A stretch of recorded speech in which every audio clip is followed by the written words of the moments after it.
Hello students, welcome to ICT virtual classes.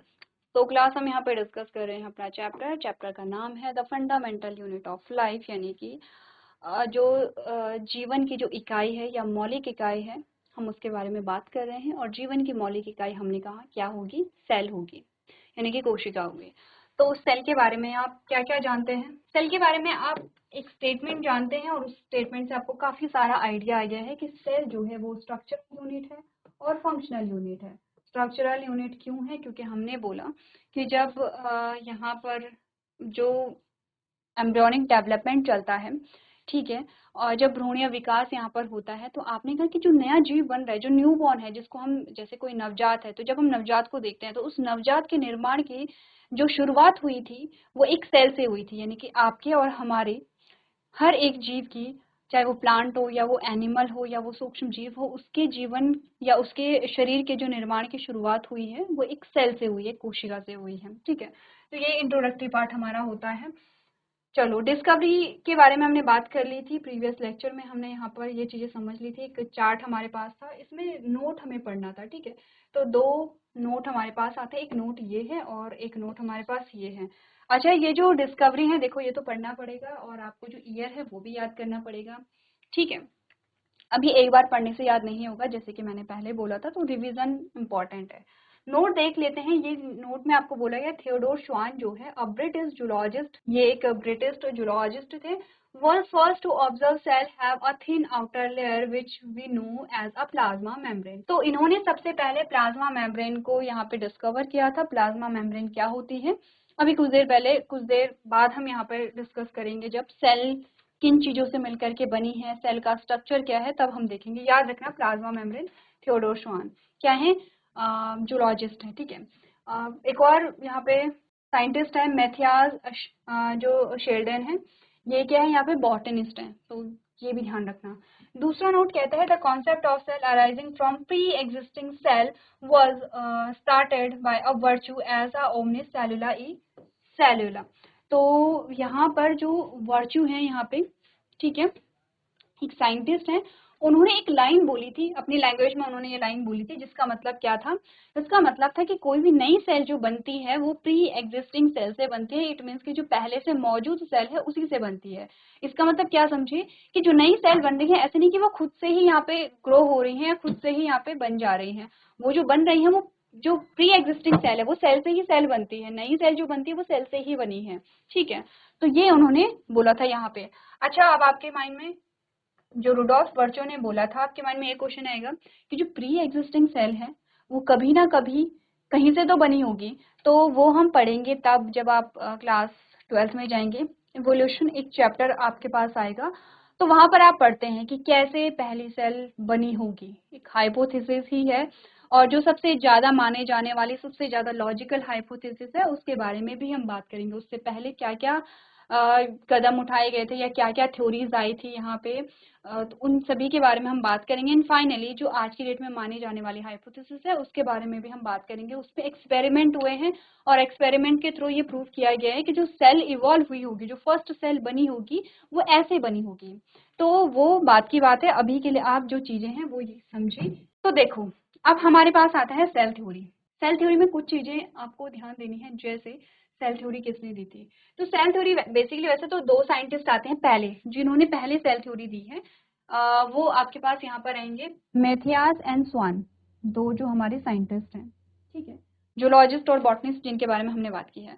तो पढ़ लेते हैं। हमने कहा था cell theory was formulated by two biologist, M J Schleiden, ठीक है, एंड टी स्वान। ये वही साइंटिस्ट है, कौन से, जो आपने यहाँ पढ़े थे। यहाँ पे मैथियास शेल्डन, एम शेल्डन बोला गया है, यानी कि मैथियास शेल्डन एंड थियोडोर श्वान, टी स्वान लिखा हुआ है तो थियोडोर श्वान है। ठीक है, इन दोनों ने ही सेल थ्योरी दी थी। ठीक है, स्टार्ट की थी। और सेल थ्योरी में ही एक जो पॉइंट ऐड किया गया है वो यहाँ पे रुडोल्फ वर्च्यू का किया गया है। तो रुडोल्फ वर्च्यू का जो एक पॉइंट है वो भी वहाँ पे बाद में ऐड हो जाता है। बट सेल थ्योरी स्टार्टिंग में किसने दी है? इन दोनों ने दी थी। क्या बोला था इन्होंने अपने थ्योरी में? तो देखो, जो मैथियास है, ठीक है, जो यहाँ पे मैथियास है और शेल्डन है, मैथियास शेल्डन और जो यहाँ पे स्वान है, तो इन्होंने अपने अपने फील्ड में, यानी कि जो जूलॉजिस्ट था उसमें उसने एनिमल सेल पे काम किया, और जो यहाँ पे बॉटनिस्ट था उसने प्लांट सेल पे काम किया। दोनों ने पाया कि यहाँ पर ये जो प्लांट सेल है और एनिमल सेल है ये भी सेल से मिलकर के बने होते हैं। तो पहला पॉइंट जो है वो इसी के अकॉर्डिंग आपके पास आता है। आपने कहा according to them the cell is a structural and functional unit of all living beings. The cell theory was a further expanded by a virtue. ये आपको लाइन बताई गई है कि इनके अकॉर्डिंग जितने भी जीव हैं, चाहे प्लांट्स है वो एनिमल्स है, वो सारे ही कोशिकाओं से बने हैं। तो सबने अपने अपने, यानी कि उन्होंने बॉटनी के एस्पेक्ट में बोला तो जूलॉजी के एस्पेक्ट में भी ये चीजें बोली गई हैं। फिर आपने बोला कि सेल थ्योरी में एक और पॉइंट जो ऐड किया गया है वो रुडोल्फ वर्च्यू का होगा। सेल थ्योरी क्या है? Bodies of the living beings are made up of a cell, the cell is the basic unit of life. सबसे पहले तो उन्होंने यही बोला है कि सभी जीव जो है वो कोशिका से बने होते हैं, और कोशिका ही क्या है? बेसिक यूनिट होगी। दूसरा, activities of an organism are the sum total of activities of its cell. तो एक्टिविटीज यानी कि हम फंक्शनल यूनिट भी तो कह रहे थे, आपने कहा activities of an organism are sum total of activities of its cell. तो सेलुलर लेवल पे क्योंकि यहाँ पे फंक्शन हो रहा है। तीसरा, every new cells arise from pre existing cell, और यही जो पॉइंट है वो है रुडोल्फ वर्च्यू का। इन्होंने बोला है कि जो नई सेल बन रही है वो प्री एग्जिस्टिंग सेल से ही बनती है। तो क्या कहती है सेल थ्योरी? आगे आओ। सेल थ्योरी क्या कहती है? कोशिका सिद्धांत दो जीव विज्ञानी एमजे शेल्डन और टी स्वान ने, इन्होंने 38 में बात की थी और इन्होंने 29 में बात की है, द्वारा प्रतिपादित किया गया था। उनके अनुसार, यानी कि इन दोनों के अनुसार, कोशिका सभी जीवित प्राणियों की संरचनात्मक और कार्यात्मक इकाई है। कोशिका सिद्धांत को वर्च्यू ने पारित किया। इन्होंने क्या बोला? जीवित प्राणियों के शरीर कोशिकाओं से बने होते हैं और कोशिका जीवन की मूलभूत इकाई है। दूसरा, किसी जीव की गतिविधियां उसकी कोशिकाओं की गतिविधियों का कुल योग होता है। हमारी बॉडी में जो भी चीजें हो रही हैं, अब डाइजेशन हो रहा है तो सेलुलर लेवल पे हो रहा है, रेस्पिरेशन हो रहा है तो सेलुलर लेवल पे हो रहा है, ठीक है। और वर्च्यू ने क्या बोला कि प्रत्येक नई कोशिका पूर्व से मौजूद कोशिकाओं से उत्पन्न होती है। चलो एक बार रीड करो और पॉइंट को नोट भी करो। इसमें इंपॉर्टेंट ये कि सेल थ्योरी किसने दी थी, ठीक है, शेल्डन और स्वान ने दी थी यहाँ पे। दूसरी चीज ये है कि वर्च्यू ने यहाँ पर अपना पॉइंट ऐड किया था, तो आपको वर्च्यू का जो पॉइंट है वो भी यहाँ पे बताना है, और ये भी बताना है कि बाद में वर्च्यू का जो स्टेटमेंट है वो भी सेल थ्योरी में ऐड हो जाता है। तो चलो जल्दी से देखो सेल थ्योरी। चलिए, हो गया, सेल थ्योरी कंप्लीट हो गई। आगे बढ़े। पूछी जाती है सेल थ्योरी, ध्यान रखना कब दी गई थी, किसने दी थी, और क्या पॉइंट्स हैं। अब आ जाते हैं नेक्स्ट क्वेश्चन पे। इसमें हम बात करते हैं, हमने बोला हमारी पूरी जो बॉडी है वो सेल्स को रिपीट करके बनी है, ठीक है। सेल्स को रिपीट करके मतलब कि सेल से बनी है, सेल से टिश्यू, टिश्यू से ऑर्गन, ऑर्गन से organ system and then body. तो क्या सेल का जो शेप है वो एक जैसा होता होगा? सेल का जो यहाँ पे आपने कहा आकार और आकृति है, क्या वो सेम होती होगी? तो इसका आंसर आपको यहाँ पे मिल जाएगा। आपने अलग अलग सेल्स के बारे में बात की है। ये आपके आते हैं WBC, WBC, ये आपके आती हैं RBC। देखो एज अ साइंस स्टूडेंट्स आपको WBC RBC जो वर्ड्स हैं वो पता होने चाहिए। WBC को हम कहते हैं श्वेत रक्त कणिकाएं, RBC को हम कहते हैं लाल रक्त कणिकाएं, कणिकाएं या कोशिकाएं, ठीक है। ये सेल्स होती हैं, कहाँ पाई जाती हैं? आपके ब्लड में पाई जाती हैं। दोनों ही सेल कहाँ होंगे? ब्लड, ब्लड तभी तो बनाती है। हमने एग्जाम्पल यही तो बोला था कि कोशिकाएं मिल करके ऊतक बनाती, क्योंकि ब्लड जो है आपका वो एक टिश्यू है, ठीक है, ब्लड आपका टिश्यू है। अब दोनों का जो संरचना है वो ध्यान से देखो कि एक जैसी है। तीसरा, आपकी बोन सेल आती है यहाँ पे, ठीक है, इसका स्ट्रक्चर देखो यहाँ पे। ये आपकी क्या आती है? नर्व सेल आती है, ठीक है। ये आपकी इंटेस्टाइनल सेल आती है, ये ओवम है, यानी कि मेल और फीमेल गैमेट है। ये तो सारी एनिमल सेल है। अगर मैं प्लांट सेल की बात करूँ तो देखो, प्लांट सेल एक ये है, ठीक है, ये जो है ये गार्ड सेल होते हैं, ठीक है। प्लांट सेल ये है, ये ऐसे। अब आप देख रहे हैं कि जो कोशिकाएं होती हैं वो उनका एक ही आकार और एक ही आकृति नहीं रहती है, ये डिफरेंट शेप इनके रहते हैं यहाँ पे। और आपने बोला कि जो कोशिकाएं हैं इनके आकार और आकृति अलग अलग होती है, अलग अलग लोकेशन पे ये पाए जाते हैं, और इनके फंक्शन भी अलग अलग होते हैं। ऐसा नहीं है कि एक कोशिका का एक ही काम होगा, ऐसा नहीं होता है। हर सेल का अलग अलग काम होता है। जैसे कि WBC जो है, अच्छा देखो, मेन फंक्शन जो है, अगर हम कहें कि मेनली ये क्या कर रहे हैं, जैसे डाइजेस्टिव सिस्टम के बारे में बात करते हैं, सब डाइजेशन करेंगे, सब में डाइजेशन होता है। लेकिन अगर हम अलग अलग पार्ट में देखें तो मुंह में कार्बोहाइड्रेट का, मेनली कार्बोहाइड्रेट का डाइजेशन हो रहा है, पेट में मेनली प्रोटीन का डाइजेशन हो रहा है। तो मुंह में कार्बोहाइड्रेट का है, पेट में प्रोटीन का है, लेकिन हो तो सभी का डाइजेशन रहा है, हम यही तो कहेंगे डाइजेशन हो रहा है। वैसे ही अगर हम बात करेंगे, जो ब्लड है, ब्लड सेल्स हैं, उनमें सेल्स का अपना अपना भी फंक्शन होता है। जैसे डब्ल्यूबीसी हमें क्या प्रोवाइड कराता है, इम्यूनिटी प्रोवाइड कराता है। जो आरबीसी है वो ट्रांसपोर्टेशन में मदद करेगा। जो आपका यहाँ पे प्लेटलेट्स हैं वो यहाँ पे ब्लड क्लॉटिंग में हेल्प करते हैं। लेकिन अगर हम कहें कि ब्लड, ब्लड का मतलब है सब चीज की बात करें, डब्ल्यूबीसी भी है, आरबीसी भी है, प्लेटलेट्स भी हैं, प्लाज्मा भी है, सब चीजें हैं, और ये सब मिल करके क्या कर रहे हैं, यहाँ पे ट्रांसपोर्टेशन को करते हैं। ठीक है, यानी कि ये ऑक्सीजन, कार्बन डाइऑक्साइड, ग्लूकोज है, हॉर्मोन्स हैं, इन सभी को क्या करेंगे, यहाँ पे इनका परिवहन करते हैं। तो यहाँ पर इनके अपने अपने इंडिविजुअल फंक्शन भी होते हैं, लेकिन अगर ये एज अ टिश्यू काम कर रहे हैं तो सब मिलकर के यहाँ पे काम करेंगे। ऐसे ही बोन सेल है, नर्व सेल है, जिसका काम होता है मैसेजेस को यहाँ पे क्या करना, पास करना। ऐसे ही जो गैमेट्स हमारे पास आते हैं, ऐसे ही यहाँ पर हमने कहा जो गार्ड सेल हमारे पास आती है, ये प्लांट सेल है, लीफ में पाए जाते हैं, स्टोमेटा, स्टोमेटा में गार्ड सेल पाई जाती हैं। तो आपने कहा कि जो सेल है उनका शेप जो है वो अलग अलग होता है, और इसके साथ इनका जो फंक्शन है वो भी अलग अलग होगा, इनकी लोकेशन भी अलग अलग होगी। ठीक है, क्लियर है? आगे बढ़े। ये तो सिंपल सा टॉपिक है, जैसे जैसे हम आगे बढ़ेंगे आपको पता चलता रहेगा, आपको यहाँ पे पता चलता रहेगा कि जो कोशिकाएं हैं उनका जो शेप है वो क्या क्या है। यहाँ तक की बात अगर कंप्लीट हो गई है तो हम आएंगे अपने नेक्स्ट टॉपिक पे, जिसमें हम बात करेंगे टाइप्स ऑफ सेल के बारे में। अभी सेल जो है, अच्छा सेल का स्ट्रक्चर कुछ ऐसा होता है यहाँ पे, ठीक है। और हम बात करेंगे सेल के बारे में, सेल का हर एक स्ट्रक्चर, जैसे कि बाहर की जो लेयर है वो आपको कुछ पिंकिश दिखाई दे रही है, पिंक कलर की, उसका कुछ नाम है। ये जो आपको ब्लू कलर का दिख रहा है ये तरल पदार्थ होता है, इसका कुछ नाम है। ये सेंटर में आपको कुछ दिखाई दे रहा है, इसका नाम यहाँ पे क्या है, ये न्यूक्लियस है, यहाँ पे ये न्यूक्लियस है। ये एक माइटोकॉन्ड्रिया है, ये लाइसोम है। ऐसे ही ये सेल के क्या है, पार्ट्स हैं, जिनसे मिलकर के पूरी कोशिका बनी होती है। एक एक करके सारे पार्ट्स के बारे में बात करेंगे, लेकिन उससे पहले टाइप्स ऑफ सेल के बारे में बात करते हैं, यानी कि कोशिका के प्रकार, कोशिका कितने प्रकार की हो सकती है। और दूसरा इसी से रिलेटेड टॉपिक आते हैं कि कोशिका के अकॉर्डिंग जो जीव हैं, जो ऑर्गेनिज्म है, वो कितने प्रकार के हो सकते हैं। चलो स्टार्ट करते हैं। देखो, कोशिका कितने प्रकार की हो सकती है, उसके लिए एक बेसिक सा ऑर्गेनाइजेशन देख लो सेल का। देखो सेल का डिटेल स्ट्रक्चर तो ये है, सेल का डिटेल स्ट्रक्चर तो ये है, ठीक है। लेकिन अगर मैं बेसिक स्ट्रक्चर बोलूँ जिसमें हम बस कुछ पार्ट्स को देखेंगे जो कि अभी समझने जरूरी है, वो ये देखो, सेल जो है उसका सबसे बाहरी आवरण होता है ये वाला। एनिमल सेल के बारे में बात कर रहे हैं, ठीक है। ये सबसे बाहरी जो आवरण होता है, और इसके अंदर भरा हुआ होता है लिक्विड, तरल पदार्थ।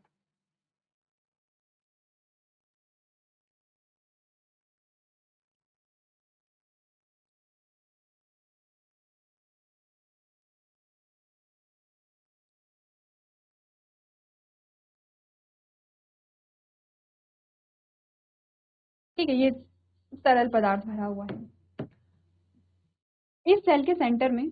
अच्छा, एनिमल सेल हम डिस्कस करें, ठीक है। एनिमल सेल, प्लांट सेल, जो बैक्टीरियल सेल या फंगल सेल, हर एक सेल जो है वो अलग अलग होती है, अलग अलग जीवों की हम बात कर रहे हैं, हम एनिमल सेल की बात कर रहे हैं। उसके बाद हमने कहा ये बीच में सेंटर में कुछ लेयर्स पाई जाती हैं, यहाँ पे कुछ ये लेयर्स पाई जा रही हैं, ठीक है। और इनके अंदर होता है क्या, क्या है ये बताओ, क्या है ये, हमारा जेनेटिक मटेरियल, यानी कि हमारा डीएनए। अब नाम देखो, सबसे बाहरी जो परत होती है इसका नाम है सेल मेम्ब्रेन, नोट कर लो आप लोग, जिसको सेल मेम्ब्रेन, अच्छा इसको प्लाज्मा मेम्ब्रेन भी कहते हैं, ठीक है, कंफ्यूज नहीं करना है।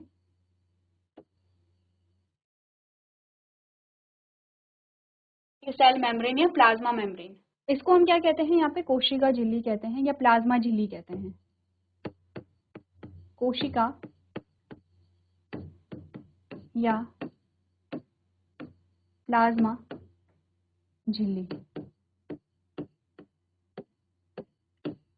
ठीक है। क्लियर है इतना, कोशिका या प्लाज्मा झिल्ली। दूसरा जो ये तरल पदार्थ हम कह रहे हैं, जो हमने यहाँ पे येलो कलर में दिखाया है, इसका नाम है यहाँ पे क्या, साइटोप्लाज्म। साइटोप्लाज्म को हम कोशिका द्रव कहते हैं, नाम याद रखने, क्योंकि सब चीज़ों के बारे में आपको डिटेल में पढ़ना है। फिर उसके बाद ये जो आपकी मेम्ब्रेन आ रही हैं, ये जो कवरिंग्स आ रही हैं डबल है, ये दो मेम्ब्रेन है। मेम्ब्रेन यानी कि ये जो मेम्ब्रेन है, मेम्ब्रेन का सिंपल सा मतलब होता है झिल्ली। झिल्ली का मतलब होता है कि कोई पतली सी जो कवरिंग्स है उसको हम झिल्ली नाम दे रहे हैं, ठीक है। तो ये दो और झिल्लियां हमारे पास आती हैं, इनको कहते हैं न्यूक्लियर मेम्ब्रेन, जो कि डबल होती हैं। इसको केंद्रक झिल्ली कहते हैं, केंद्रक झिल्ली, ठीक है। केंद्रक झिल्ली के अंदर भी एक तरल पदार्थ होगा, ये वाला तरल पदार्थ, ये बाहर वाले तरल पदार्थ से अलग कलर में हम दिखा देते हैं। इसको कहते हैं न्यूक्लियोप्लाज्म,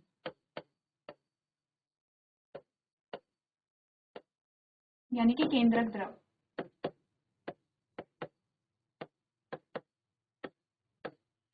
और ये जो है आपका, ये आपका जेनेटिक मटेरियल है आपका, यानी कि हम सभी का जेनेटिक मटेरियल ऐसे ही होता है, ठीक है, जेनेटिक मटेरियल है। और इस पूरे स्ट्रक्चर को, किसको, न्यूक्लियर मेम्ब्रेन, न्यूक्लियोप्लाज्म और जेनेटिक मटेरियल, ये सब है। और इस पूरे स्ट्रक्चर को मैं कह देती हूँ न्यूक्लियस या केंद्रक। अब आप थोड़ा कंफ्यूज हो रहे होंगे कि जो न्यूक्लियस है और न्यूक्लियर मेम्ब्रेन है, इनमें डिफरेंस क्या है, ठीक है। पहले ये चीजें एक बार नोट कर लो, जल्दी से रफ में एक बार आप लोग इसे नोट करो। अब हम ये समझेंगे कि न्यूक्लियस का मतलब क्या है। देखो, हम जब भी सेल बनाते हैं, आपने ध्यान दिया होगा, नोटिस किया होगा कभी, कि जब भी हम सेल बनाते हैं तो हम कुछ ऐसे बनाते हैं, ये सेल है और बीच में ऐसे ये वाला डॉट दिखा देते हैं, और इस डॉट को हमने बोला ये न्यूक्लियस है, या इसको हम क्या कहते हैं, केंद्रक कहते हैं। एक्चुअली में ये पूरा डॉट न्यूक्लियस है। अगर मैं इसको इलाबोरेट करके बना रही हूँ तो यही तो ये डायग्राम है इलाबोरेट करके, जिसमें न्यूक्लियस में मैंने कहा कि न्यूक्लियस क्या है, पहले न्यूक्लियर की मेम्ब्रेन आएंगे जो कि डबल मेम्ब्रेन होती है। देन आपने कहा अंदर क्या होगा, लिक्विड भी होगा और जेनेटिक मटेरियल भी होगा। और अब मैं कह रही हूँ न्यूक्लियस, तो हम क्या कहते हैं, हमारे न्यूक्लियस में क्या होता है, हमारा जेनेटिक मटेरियल होता है। न्यूक्लियस का सिंपल सा मतलब है कि एक रूम हमारे पास है, या एक पूरा एक रूम हमारे पास है। अब इसमें हमने क्या कर दिया है, अलग से एक और रूम बना दिया है बीच में, ठीक है। कुछ ऐसा ही तो हो रहा है। ये पूरी सेल थी, सेल में बीच में अलग से मेम्ब्रेन बन जाती है जो उस जगह को अलग कर देती है, किससे, बाकी की सेल से। तो यहाँ पर ये जो मेम्ब्रेन है, ये इस बाकी की सेल से इस स्पेस को अलग कर रही है। तो न्यूक्लियस का मतलब है कि जब न्यूक्लियर मेम्ब्रेन है, डबल न्यूक्लियर मेम्ब्रेन है और उसमें जेनेटिक मटेरियल पाया जा रहा है, तो हमने कहा न्यूक्लियस है, और न्यूक्लियस में हमारा जेनेटिक मटेरियल पाया जाता है। पहले ये समझो, इसी के बेसिस पे हमें पता चलेगा टाइप्स ऑफ सेल की, कोशिकाओं के कितने प्रकार होते हैं।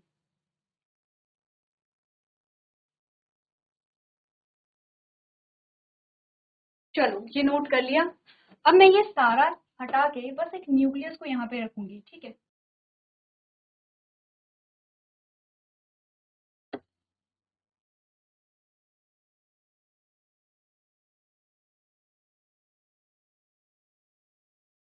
ठीक है, बाकी जो आफ्टर मोस्ट कवरिंग है सेल मेम्ब्रेन, वो इसमें होगी, इसके अंदर जो यहाँ पे लिक्विड मटेरियल है वो होगा। अब जेनेटिक मटेरियल को भी देखो, ठीक है, ये है हमारा जेनेटिक मटेरियल,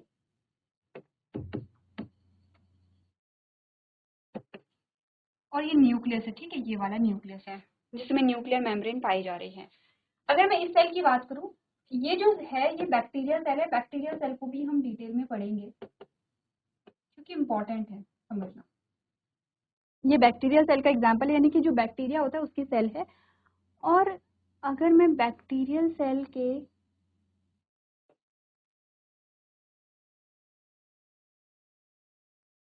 ये है बैक्टीरिया का जेनेटिक मटेरियल, जो क्रोमोसोम है वो ये है।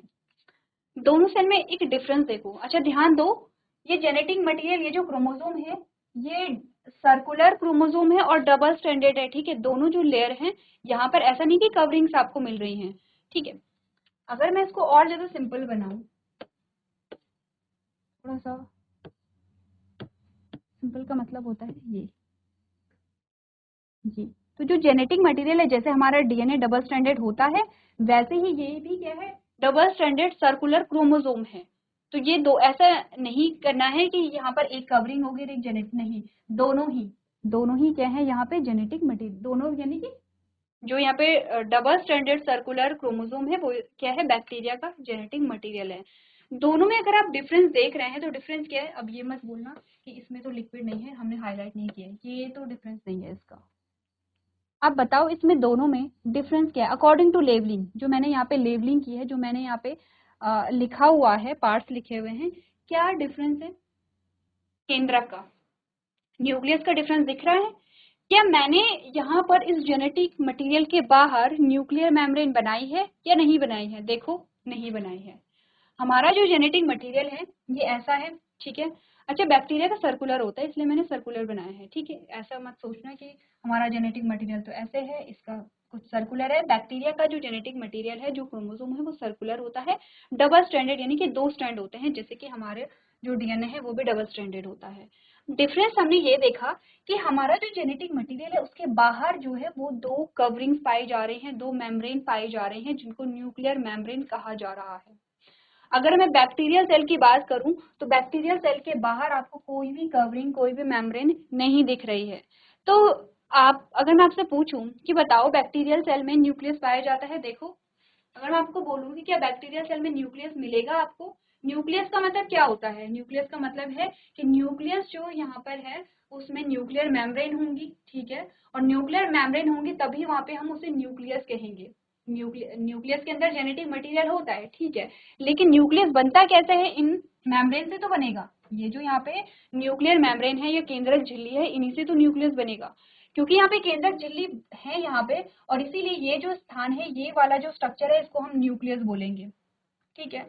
यहाँ पर क्योंकि न्यूक्लियर मेम्ब्रेन है ही नहीं, जेनेटिक मटेरियल के बाहर न्यूक्लियर मेम्ब्रेन ही नहीं है, जो जेनेटिक मटेरियल है वो सेल में फ्रीली पड़ा हुआ है। फ्री मतलब कि उसके बाहर कोई कवरिंग नहीं है, कोई झिल्ली नहीं पाई जा रही है। मतलब हम ये कह सकते हैं नो न्यूक्लियस, कोई न्यूक्लियस नहीं है बैक्टीरियल सेल में। बस इसी के बेसिस पे हम देखते हैं कि सेल जो है वो कितने प्रकार की होती है। एक वो सेल जिसमें न्यूक्लियस पाया जाता है, जिसको हम कहते हैं यूकैरियोटिक सेल। एक वो सेल जिसमें न्यूक्लियस नहीं पाया जाता है उसको कहते हैं प्रोकैरियोटिक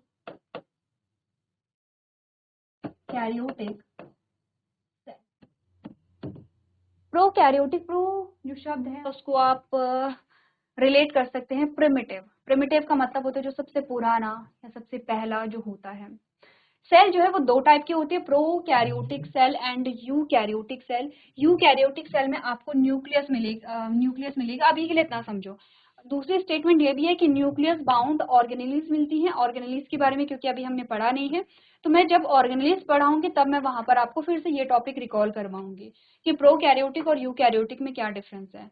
इसके अलावा और भी डिफरेंसेस है, ऐसा नहीं कि सिर्फ एकमात्र ये डिफरेंस है, और भी डिफरेंसेस आते हैं, बट जो मेजर डिफरेंस है जिसकी वजह से हम प्रोकैरियोट और यूकैरियोट को यहाँ पे अलग करते हैं, वो क्या है, यहाँ पे न्यूक्लियस का प्रेजेंट होना और ना होना।